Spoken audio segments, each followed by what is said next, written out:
మిత్రులందరికీ నమస్కారం. పులి కన్ను వైడ్ ఐ ఛానల్లోకి మీ అందరికీ స్వాగతం. ఈ వీడియో మీకు నచ్చితే లైక్ చేయండి, ఇతర మిత్రులకు బంధుమిత్రులకు షేర్ చేయండి. దీనివల్ల నా వీడియోలు ఎక్కువ మంది చూసే అవకాశం ఉంటుంది. నా వీడియోలు కొన్ని వేల మంది చూస్తున్నారు. ఒక్కొక్క ఎపిసోడు 40,000 50,000 మంది కూడా చూసిన ఎపిసోడ్లు ఉన్నాయి. కానీ కొంతమంది సబ్స్క్రైబ్ చేస్తున్నారు. మీరు సబ్స్క్రైబ్ చేయండి. దీనివల్ల ఎక్కువ మంది ఉచితంగా చూసే అవకాశం ఉంటుంది. విషయంలోకి వస్తున్నాను. తెలుగు కవిత్వ నిర్మాణ కళ, అందులో ఆధునిక వచన కవిత్వ నిర్మాణ కళ, దీని గురించి పరంపరగా నేను కొన్ని సంచికలు చేస్తున్నాను. ఒక్కొక్క ఎపిసోడ్లో ఒక్కొక్క కవిని తీసుకొని ఆ కవి తీసుకున్నటువంటి మంచి కవితలు తీసుకొని దాంట్లో ఉన్న నిర్మాణ కళను విశ్లేషించి మిత్రులందరికీ అందిస్తున్నాను. ఈ క్రమంలో 80 ఏళ్ళు దాటినటువంటి పెద్ద పెద్ద కవులు, శివారెడ్డి గారు లాంటి వాళ్ళు, అట్లాగే నగ్నముని గారు లాంటి వాళ్ళు చేసిన కవిత్వంలో ఉన్న నిర్మాణ కళని విశ్లేషించి నా మిత్రులందరికీ అందిస్తున్నాను. అట్లాగే ఇప్పుడిప్పుడే కలం పట్టుకొని రాస్తున్న కుర్ర కవులు, 25 ఏళ్ళు 20 ఏళ్ళు, ఈలోపు 20 ఏళ్ళు 25 ఏళ్ళు 30 ఏళ్ళు వయసు ఉన్నటువంటి కుర్ర కవులు రాసేవి కూడా చేస్తున్నాను. ఒక పసునూరు రవీంద్రో, లేకపోతే ఒక తగుళ్ళ గోపాలో, ఇలాంటి కుర్ర కవులు రాస్తున్నటువంటి ఒక బాలసుధాకర్ మౌళి కానీ ఇలాంటి వాళ్ళు రాస్తున్న కవిత్వ నిర్మాణాల్లో కూడా విశేషాలను నేను నా మిత్రులతో పంచుకుంటున్నాను. ఈ క్రమంలో నా ఉద్దేశం ఏంటంటే, ఈ రోజున మీడియా మారింది. ముఖ్యంగా దక్షిణాది భాషల్లో, అటు తమిళంలో కానీ కన్నడంలో కానీ మలయాళంలో కానీ పుస్తకాలు అచ్చు వేస్తే బాగా అమ్ముడుపోయి చదివే సంస్కృతి అక్కడ ఎక్కువగా కనిపిస్తుంది. ముఖ్యంగా మలయాళంలో ఒక నవల 2,000 నుంచి 5,000 కాపీలు అమ్ముడుపోతూ ఉన్నది. ఒక కవితా సంకలనం 2,000 కాపీలు కూడా అమ్ముడుపోతూ ఉన్నది. మంచి పేరున్నటువంటి నవల రచయితల నవలలు 50,000 కాపీలు 1,00,000 కాపీలు అమ్మిన ఘట్టాలు కూడా ఉన్నాయి. కన్నడంలో కూడా మనకంటే చాలా విస్తృతంగా పుస్తకాలు అచ్చు వేసి వెళ్ళిపోతున్నాయి. కానీ ఒక తెలుగు వాళ్ళకే ఈ పరిస్థితి, ఈ రకమైన దీన పరిస్థితి ఏర్పడుతుంది. కవులు కూడా 200 కాపీలు 300 కాపీలు వేసుకొని అంతవరకే పంపించేటటువంటి, బయటికి పంపించే ఏర్పాటు చేస్తున్నారు. చాలామందికి ఉచితంగా ఇస్తున్నారు. ఇలాంటి పరిస్థితి మహా కవులకు కూడా ఉన్నది. అంటే మంచి కవిత్వం రావట్లేదు అంటలే, మంచి కథలు రావట్లేదు అంటలే, మంచి నవలలు రావట్లేదు అంటలేదు. తెలుగులో ఏ భాషలో ఉన్నటువంటి కథలకు క్వాలిటీకి తీసుకొని మంచి కథలు వస్తున్నాయి. చాలామంది రాస్తున్నారు. మంచి కవిత్వం వస్తూ ఉన్నది, మంచి నవలలు వస్తూ ఉన్నాయి. వేరువేరు సాహిత్య ప్రక్రియలు చాలా మంచి క్వాలిటీ ఉండే వస్తున్నాయి. కానీ ఎందుకు పుస్తకాలు అమ్ముడుపోవట్లేదు? యువతరం ముఖ్యంగా పాఠకులుగా ఎందుకు ఉండటం లేదు? ఈ పరిస్థితిని అర్థం చేసుకుంటే, యువతరం ఎక్కువగా దృశ్య మాధ్యమాల్లోకి వెళ్ళిపోయినారు. ఇంట్లో ఉంటే టీవీ చూస్తారు, కారు ఎక్కితే FM ఆన్ చేస్తారు, ఆడియోలో ఉండే తమకు ఇష్టమైనవన్నీ వింటూ ఉంటారు. యూట్యూబ్ని కూడా ఆడియోలో వింటుంటారు, కథలు ఆడియోలో వింటున్నారు. యూట్యూబ్లో అన్ని రకాలైనటువంటి విషయాలను యూట్యూబ్లో చేస్తున్నారు. యూట్యూబ్ పెద్ద విజ్ఞాన ఖని అయింది. మీరు ఏది అడిగినా అది మీకు ఏదో ఒకటి చూపిస్తుంది, సమాధానం చెబుతుంది. ఆర్టిఫిషియల్ ఇంటెలిజెన్స్ ద్వారా వచ్చేటటువంటి చాట్ జీపీటీ కానీ, కోపైలట్ కానీ, ఇవన్నీ కూడా మనం ఏది అడిగితే అది సమాచారాన్ని అందిస్తున్నది. తెలుగు యువతరం అంతా అటువైపు వెళ్ళారు. ఈ రోజున సాహిత్య ప్రక్రియలు యువతరాన్ని చేరాలంటే, యువతరం ఏ మాధ్యమాల్లో ఉన్నారో మనం ఆ మాధ్యమంలోకి తప్పనిసరిగా వెళ్ళాలి. నేను ఈ లక్ష్యంతో పనిచేస్తున్నాను. ఈ లక్ష్యంతో పనిచేసే దిశలో సాహిత్యాన్ని, సాహిత్య విమర్శని యూట్యూబ్ ద్వారా లేదా పాడ్కాస్ట్ ద్వారా ఆడియో రూపంలోను లేదా ఆడియో వీడియో రూపంలో ఒక మిశ్రమ రూపంలో కూడా మన యువతరానికి అందించగలిగితే మన సాహిత్య ప్రక్రియల్ని కొనసాగించే అవకాశం ఉంది. నేను ఒక ఉదాహరణ మిత్రులకు చెప్తాను. తెలుగింటి జానపద కథలు అని చెప్పి 600 పేజీలతోటి జానపద కథా సంకలనం వేశాను. ఈ కథా సంకలనం కోసం నేను 3 సంవత్సరాలు పనిచేశాను. ఒక రీసెర్చ్ ప్రాజెక్టులో, యూజీసీ రీసెర్చ్ ప్రాజెక్టులో 500 కాపీలు వేశాను. 500 కాపీలు కూడా అమ్ముడుపోయినాయి. నేను ఏ పుస్తకాల షాపుకి ఇవ్వాల.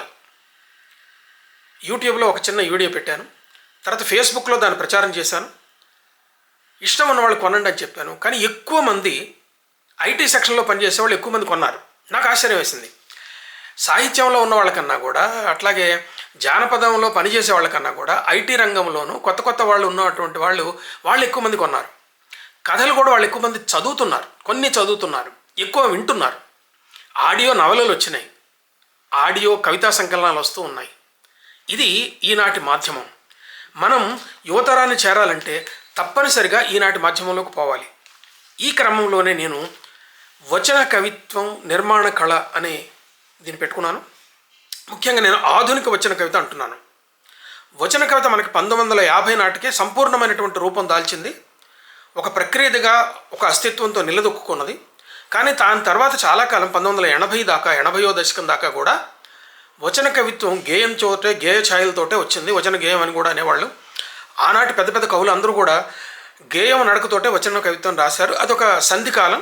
ఈ ప్రక్రియను కూడా ఒక గేయానికి వచన కవితకి మధ్యలో ఉన్న ఒక సంధి ప్రక్రియగా దాన్ని మనం చెప్పుకోవచ్చు, మిశ్రమ ప్రక్రియగా దాన్ని మనం చెప్పుకోవచ్చు. ఆ తర్వాత 1980 దశకం తర్వాత వచ్చినటువంటి యువ కవులు రకరకాల ప్రయోగాలు చేశారు.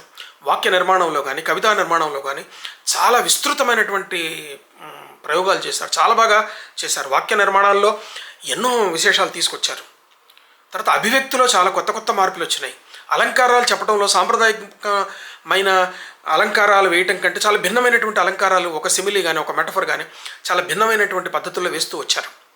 ఈ కారణంగా యువ కవులు కానీ మనకి 80 ఏళ్ల వయసులో ఉన్నటువంటి వాళ్ళు కూడా, ఆ పెద్ద పెద్ద కవులు కూడా సరికొత్త నిర్మాణ ప్రక్రియలు తీసుకొచ్చిన వాళ్ళు కొంతమంది ఉన్నారు. కొంతమంది ఆ పద్ధతిలోనే ఆ కాలంలోనే వాళ్ళే ఉన్నారు. అట్లాగే కొంతమంది యువకులు పాత పద్ధతుల్లో రాసేవాళ్ళు ఉన్నారు.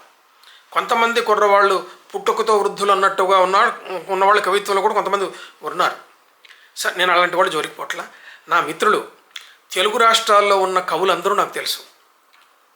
కవిత్వం చదవకుండా సంగీతం వినకుండా రోజు గడపలేని వాళ్ళలో నేను ఒకండి.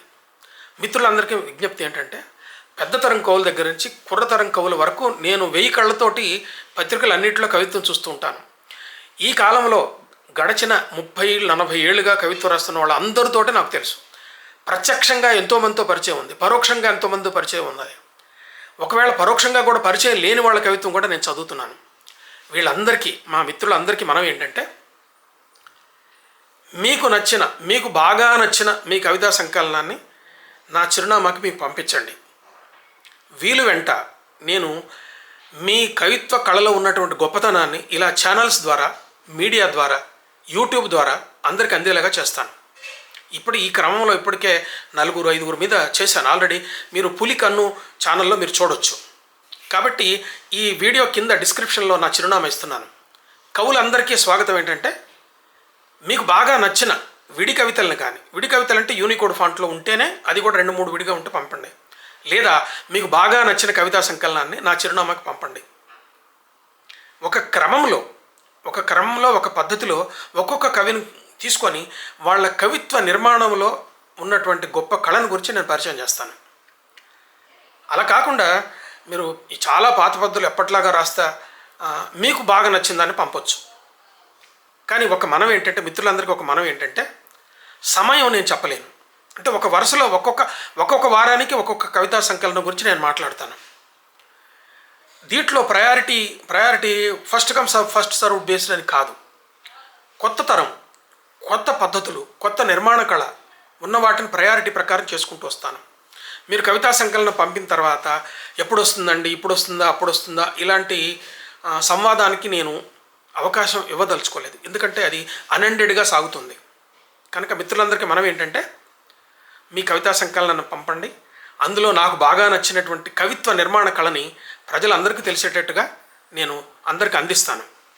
ఈ క్రమంలోనే సాహిత్య విమర్శ అన్నది, ముఖ్యంగా కవితా కళా విమర్శ అన్నది ఆధునిక మాధ్యమంలోకి వస్తుంది. వచ్చే తరాల వాళ్ళ అందరికీ అందుతుంది. అంతేకాదు, మీరు ఒక పుస్తకం అచ్చు వేస్తే ఎంత శాశ్వతంగా ఉంటుందో, యూట్యూబ్లో ఉన్న వీడియో కూడా అంత శాశ్వతంగా ఉంటుంది. వచ్చే తరాలు చూడొచ్చు. 100 సంవత్సరాల తర్వాత కూడా మీ యూట్యూబ్ వీడియోని అందరూ చూసే అవకాశం ఉంటుంది. కాబట్టి పుస్తక ప్రచురణ చేస్తే ఎంత విస్తృతంగా ఉంటుందో అంత విస్తృతంగా ఈ సిరీస్ ఉంటుంది. ఆధునిక వచన కవితా నిర్మాణ కళ అనే ఈ సిరీస్ని నేను కొనసాగిస్తాను. మిత్రులందరికీ ఇదే నా మనవి. మీకు మీ విశ్వాసం ప్రకారం మీకు బాగా నచ్చినటువంటి మీ సంకలనాన్ని కానీ, మీ సంకలనం లేకపోతే, కొంతమంది కుర్రవాళ్ళు ఇంతవరకు ఇంకా సంకలనాలు వేయలా, వాళ్ళకి బాగా నచ్చిన అచ్చైన కవితలు మాత్రమే మీరు వివిధలో కానీ వేరు దినపత్రికల్లో కానీ అచ్చైనటువంటి వాటిని నాకు పంపండి. దాన్ని ఉన్నటువంటి ఒక ఆంధ్రభూమిలో ఒకసారి ఒక కవయిత్రి, ఎవరో నాకు తెలియదు, ఆమె ఒక కవిత రాస్తే దాని మీద ఒక ప్రత్యేకమైన వ్యాసం రాసి అదే ఆంధ్రజ్యోతిలో నేను ప్రకటించిన రోజులు ఉన్నాయి. సంవత్సరం తర్వాత ఆ కవయిత్రి నాకు పరిచయం అయింది. అలా నేను 1000 కళ్ళతో వచ్చే కవితలన్నీ చూస్తూ ఉంటాను. ఇలా నాకు బాగా నచ్చిన దాన్ని తప్పనిసరిగా నేను ప్రచారంలోకి తీసుకొస్తాను. సో మిత్రులందరికీ మనవి, నా చిరునామా కింద ఉంది. ఆ చిరునామా ప్రకారం పంపిస్తే ఒక క్రమంలో నేను మీకు పంపిస్తానని చెప్పి మనవి చేస్తున్నాను. మనం 21st సెంచరీ డిజిటల్ ఏజ్లోకి మనం పోతున్నాము. తెలుగు సాహిత్యాన్ని, తెలుగు సాహిత్య విమర్శని, తెలుగు కవిత్వాన్ని, తెలుగు సాహిత్య ప్రక్రియల్ని డిజిటల్ ఏజ్లోకి తీసుకెళ్దాం. రండి, మీ అందరికీ స్వాగతం. పులి కన్ను వైడ్ ఐ ఛానల్కి సబ్స్క్రైబ్ చేయండి, మీ బంధుమిత్రులకు షేర్ చేయండి. నమస్తే.